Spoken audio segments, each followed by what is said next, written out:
Hey friends, hey loves, hey honeys, hey squeezy bears.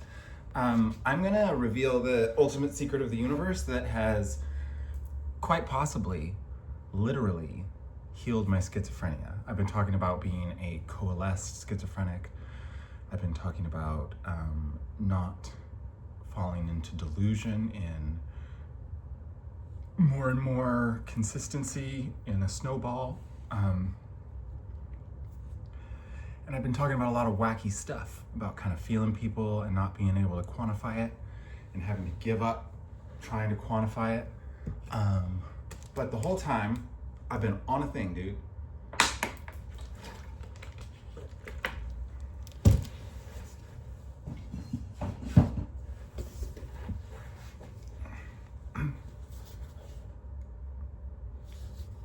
This is The Order of Time by Carlo Rovelli.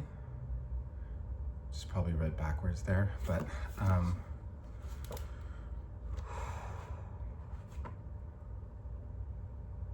time's fucked. Time's fuckered. The book says enough to prove in many ways that when you think about the fabric of time, which is a fabric, it is proven that the human being is the limitation which creates the perception of time. It's like the data points there. It's like we are the limitation that makes us perceive time. We are. So there is a fate. And that is okay. And I'm going to explain why that's okay. People don't like that there's a fate because they want to be in control. They don't understand their subconscious is controlling them all the time. And they don't understand how little their conscious mind has to do. And that's what so much mythology and spiritual philosophy is about learning to ride the ride of your subconscious. Like the perception in much spiritual philosophy is you have a spirit and you're like stepping out of the way while you're living this life to play this part that you've been given. I know that time is inside me. I know it. There's people who do Akashic Records readings, right? And I don't like that because that's the New Age philosophy, the kind of paganism that I do not like. I want to take back the word pagan because it's like that word has been stained in Christian hierarchy for a reason, dude. Because being a pagan is not a bad thing. Being a pagan means taking the good and feeling your heart and knowing what's true from everything that's come before in the history of spiritual mysticism. Like, what is wrong with that? It's just like equated with witchcraft because people like me have schizophrenic visions and explain it, and then people are like, oh my gosh, we're like Aleister Crowley, right? That's the worst version of a witch there ever was, if I got his name right. It's just like turned it into the grossest shit ever, and people get off on that because he obviously like hit some stuff. I've never read a single bit of that.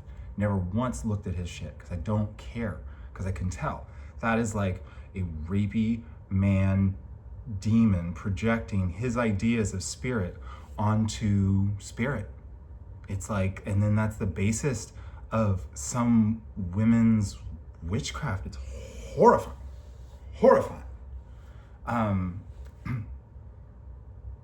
Witchcraft is the same thing as Sufism. It's mysticism. It's just misunderstood as real. That is delusion. I say acute delusion when I'm talking about my acute schizophrenia that I have learned to fully ride here today in a way that I'm officially saying is healed. And I'm going to share the secret of, which I'm hyping. because it is literally the secret of our soul. I wrote something a while back that said all this cool stuff about higher versions of us, right? And that might be true. There might be stations, right? But I have a subconscious that's playing really nice with me. And it shows me things from the future. It's done that. I laid down to sleep and had something pop into my head that got me get up and Google search something to achieve the feeling of exactly what I had just seen in my mind. And it's like the feeling drew me forward to do it, along with a statement from my subconscious that said, look this shit up. It had me look up East Turkestan, which is a country that's being raped out of existence, by the way. It did that in August. It was like, hey, all East Turkestan's being completely genocided from the world, and their people are just being like breeded out of existence. Maybe people should pay attention to that. Pretty horrifying. But my subconscious also told me when I was writing Aura Asunder that there was a really, really creepy, like spirit of the woods myth in Maryland, where I had already drawn from my subconscious that story was taking place in a really odd sequence of events. If you read Aura Asunder along with the listening or watching the journals of it, I explain how I'm like writing a book about witchcraft and it's freaking me out, because especially this, it's like I'm getting these locations of details of the cities and stuff, and it's coming to me backwards ass from pop-ins of words that I figure out later. I'm like, oh my gosh, this is just everything, every part of it's freaking me out. And then I'm looking up places on Google, and it's like I pre-remembered my Google searches, right? But it's like it did that to me when I was laying down to sleep one night, and I heard the word spirit of the woods from my subconscious, and I could just feel like it was like a knowing. It was like I could sense myself looking at I visualized it then, looking at spirit of the woods. I might be getting the name of it wrong, in Maryland, but I Googled it and it freaked me the fuck out, and it recreated the exact panicky feeling I felt that was leading me towards the moment. And that's what I'm saying is people feel the future. And I know that. And my subconscious, I've been talking to the whole time as if it's God, and it's been toying with me. And it's smart. It's a smart cookie, dude. Our subconscious is a smart cookie, dude. And that's the thing, is everybody's afraid to die. Everybody's afraid of the idea of not being yourself anymore and becoming something more and bigger and or less and just non-existent. Those are like the deepest fears, right? Especially the non-existent one. That one's bullshit. That deep fear, that is a fear of denial of the truth and even thinking that fear. That's why it's the worst fear ever, because it's the fear you know can't be true, but you're stuck in, and is the worst idea you've ever heard because it never fucking happened. That's the fear of dying and not being okay with whatever happens, and it being tragic after what we've already gone through. It's like we're suffering for a reason. So I'm laying down, taking one of my little naps to kind of coalesce myself. And I'm doing the thing I do where I just kind of like ask my subconscious what a day feels like out. Just kind of like feeling into if I have help sometime out in the future. And my feelings start changing. And I've like never got such direct response from my subconscious. Like, it's loving on me. And I'm like, what's a week feel like? I went back. I think I started at like a week, and then I went back, and I was like, it feels like something good happens in a week, dude. Because I'm already really stressed out because it's going to be tough for me to pay rent, which is stupid, I know, but I'm disabled. So, with severe executive dysfunction and the worst debt imaginable, and just like praying to God somebody can help me get fixed up with disability and bankruptcy and a positive trajectory of my life. what lets me stay in this home. So I'm going to link some stuff in this which talks about, I did a funny video where I walked around my place and showed off my home, and then I have a GoFundMe going that I'm going to place in here. So if you are listening on Spotify, I have daphnegarrido.com, and you can find the link in the description of the Spotify podcast. And if you are watching, you should go subscribe over there and share it to people who think it might be funny to listen to a schizophrenic girl go off about matriarchal boomers. That's like the end point, right? Just tell them to watch out if they're dykes. Okay. So I'm like, what does a year feel like? Boom. Still. My heart's big. I'm not dead in jail. I'm alive. My heart's pounding. Not in a bad way, in a full way, in a complete way. Oh, it feels good. It's just like I finally am in that relaxing place I need to be.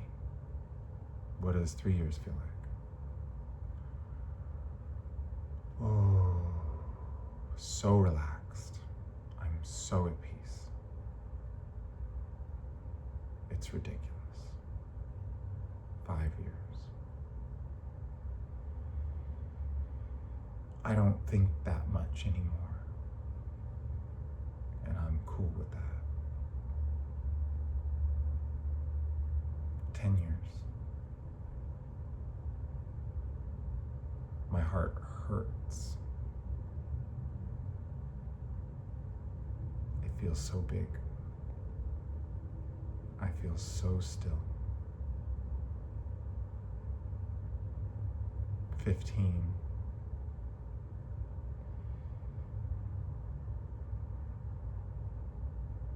Fifteen's a good number.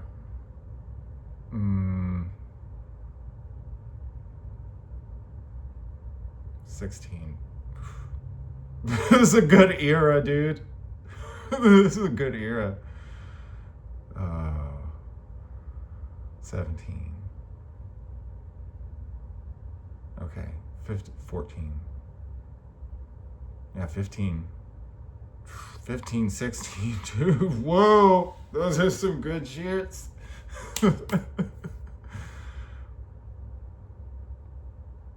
I don't know, I'm not gonna see. That's the thing, it's like schizophrenic person tries to think you gotta just give it up. It's just a feeling. The mind has gotta be emptied. The end.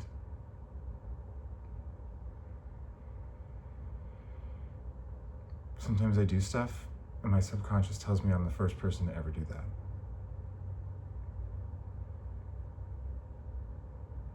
And it means it. And it knows that.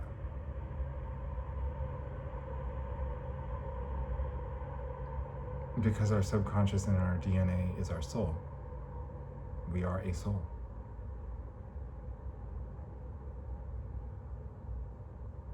We are the Milky Way.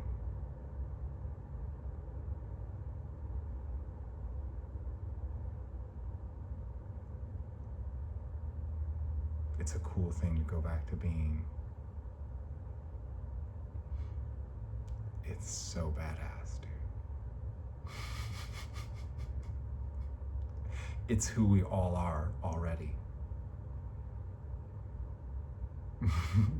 It's the coolest feeling I've ever felt, dude. And it's not scary at all. I'm gonna try and write Xanthium from the end.